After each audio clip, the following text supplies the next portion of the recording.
Hey everybody, and welcome to the odd vlog. It's morning coffee time again.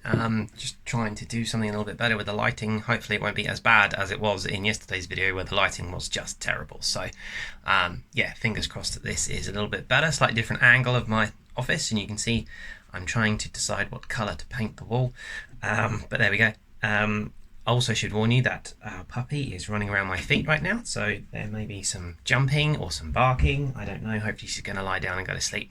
Anyway, so what are we going to talk about today? Well, first of all, before I get into it, I've been experimenting with this whole YouTube Shorts video thing. I put up a couple last night and one this morning as well.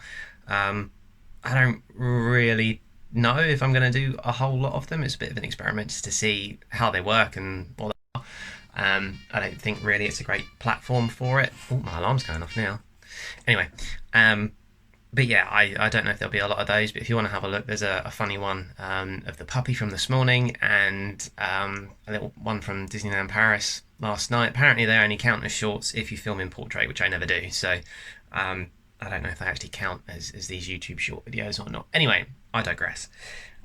So what I thought to talk about today is just to cover something that came out a couple of weeks ago about Disneyland Paris and the whole sort of paid Fastpass thing. And the funny thing was that when they announced that, I think later that same day or the next day, the Diz Unplugged did their usual Tuesday sort of podcast, and they talked about it. And they were sort of thinking that it's kind of just a prelude to eventually there just being like brand new rides that they release that you have to pay to ride. And you know, for the first 6 months of a new ride coming out, you've got to pay if you want to go on it. Don't pay, you don't get to go. And it does seem as though Disney is sort of separating out the park almost into what elite people can do and what everybody else can do. And they're very much kind of like shutting the doors on certain features and certain things. But what really gets me about the whole Fastpass thing, particularly for Disneyland Paris, is that we've had Fastpasses for years and years, if not decades, and you've always been able to, you know, run up to the rides and get them, and you know, if you get your time slot to come back and use a fast pass, or if you're staying on site, you get fast pass included as part of your stay, or at least you did in the past. You were able to do that depending on whether you were staying at a certain level.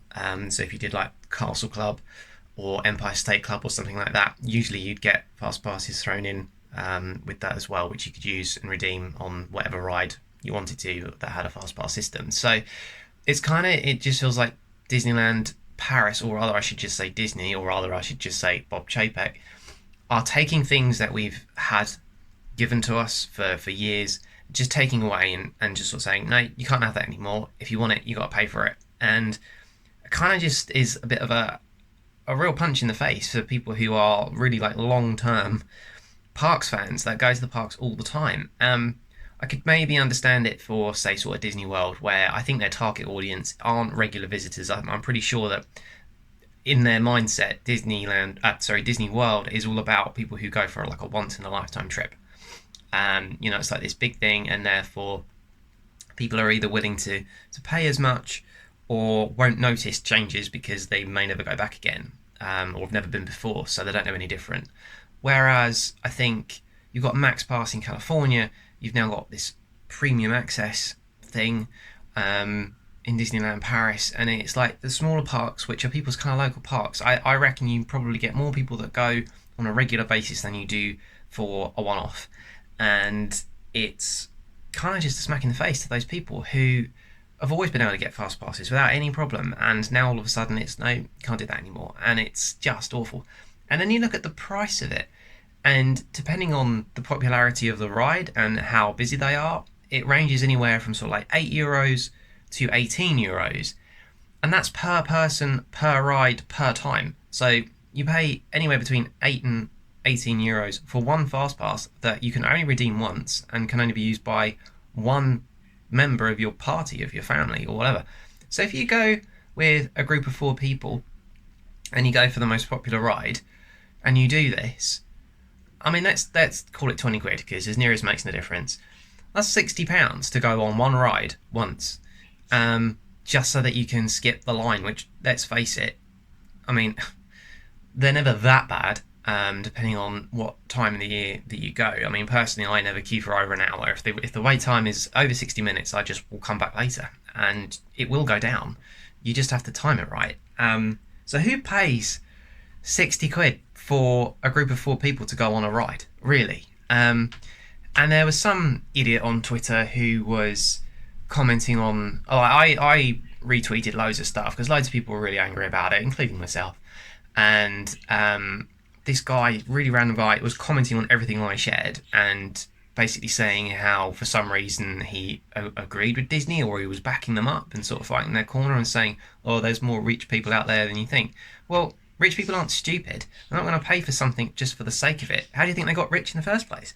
It's like there's a scene in The Simpsons where Bill Gates appears. Homer tries to set up his own business in IT, and Bill Gates arrives and basically hustles him out of his business, and he says something along the lines of, you don't get rich by writing a lot of checks. So, and I completely agree with that. And ultimately, if Disney are targeting the rich and the elite people to give them certain products and services that the rest of us will never get, then it's kind of like, well, those people aren't stupid. They're not going to pay for something that they know they don't need to. I mean, I've actually got, I think, hard copy Fastpass tickets from previous trips to Disneyland Paris that I never used because the wait times just weren't that bad. They're not necessary. You don't always need it. So who in their right mind is going to pay that money? But what they talked about on the Dis Unplugged, which was quite interesting, is that they reckon that that's like a precursor for it coming over to Walt Disney World. So eventually it'll appear in America. And yeah, who knows, it might not, I don't know. But I think the danger is that it will be successful. People will pay this stupid money, and then it's just going to stick around forever, and it will be there all the time. Then throw into the mix the fact that also you're not able to just join the queue for a ride. You seem to have to join a virtual queue first that tells you when you can then go and join the physical queue. And I just think, yeah, again, we're basically just spending all of our time staring at our phones. I mean, yeah, I know I'm doing it right now, and you're probably doing it if you're watching this, but you're not in a theme park. And I think the whole point of going to somewhere like Disneyland Paris, Walt Disney World, whatever, is escapism. Who wants to look at their phone? You want to soak in the environment. You want to look at what's around you and enjoy it and embrace it and feel integrated into a different world, somewhere where you don't have to look at what's on your phone, what messages have you got, what emails have you got. And yet they're now introducing this thing where all you're going to be doing is staring at your screen, like, what ride can I get on, where can I go, what are the wait times like, and it's just painful. So for me, it's just another thing that really kind of dents the chances of me going back there anytime soon. Not just because of the pandemic, but also they just keep throwing these stupid things out, which are just blatant money grabbing. That's really all it is. And I shouldn't be surprised, because everyone said when Bob Chapek took over, this is exactly what it was going to be. Service was just going to plummet, and prices were just going to skyrocket. And I don't necessarily know about the service, but certainly in terms of the actual product that you get, they're certainly chipping away at everything that, fans and holiday makers and people that go to all of these parks, theme park enthusiasts, whatever, people that love these parks and have been able to enjoy them for so long are getting their experience kind of hacked away at now constantly, unless they're prepared to pay an extortionate amount of money.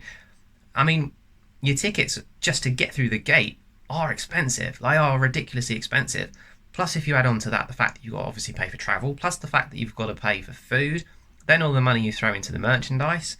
Where are you staying? Well, that costs money to get onto one of the resorts. So, on top of all of that, now you've already paid however many hundreds of euros or pounds or dollars to get into a park. Now you've got to pay more to do everything that's in the park. I mean, it's just crazy. What ultimately does your ticket pay for if then everything else is paid for inside? It's just really, really bizarre, and I can't stand it. And Pete Werner, who is like the lead guy on Dis Unplugged, yeah, he was just as astonished by the whole thing as I was, really. And I just think it's awful. And realistically, the only way, or the only time it's ever going to go away, is if people stop paying and stop buying into it. But I can pretty much guarantee that there will be people out there that will pay it for some stupid reason. They will think, oh, I don't want to wait 35 minutes. I'll just pay however many ridiculous thousands of pounds to skip the queue. It's crazy. And ultimately as well, queuing is part of the experience. You know, they designed the queue sections of these rides to be an immersive experience, and they're enjoyable. I mean, for me, especially Pirates of the Caribbean, I mean, look at the scenery that's around you. It's really, really cool. There's so much to see and to take in and enjoy, and it builds the atmosphere. It builds the tension and the excitement. And then when you finally get on the ride, you know, you kind of earned it by being in that queue. I'm British. I love to queue. We're the champions of queuing. So there we go. The whole paid Fastpass thing doesn't really work for me. I'm not a fan. I seriously hope it fails. And let's hope it disappears sometime soon. Don't expect it to, but fingers crossed. You never know. Anyway, that's me rambling on for 10 minutes. But let me know what you guys think. Paid Fastpass. Would you pay for it? I know plenty of people that have said yes and no. My alarm's going off again. But let me know what you think. And with that said, I think we're done. I'm going to drink this coffee, and then I'm probably going to do some work. There may be some more of these short videos that appear on my channel. Check them out if you want to. As I say, there'll be some of the puppy, and I'll see if I can throw in some other Disneyland Paris ones from previous trips. We'll see if I can just get some of those uploaded for you. So with that said, we're done, and I'll see you guys real soon.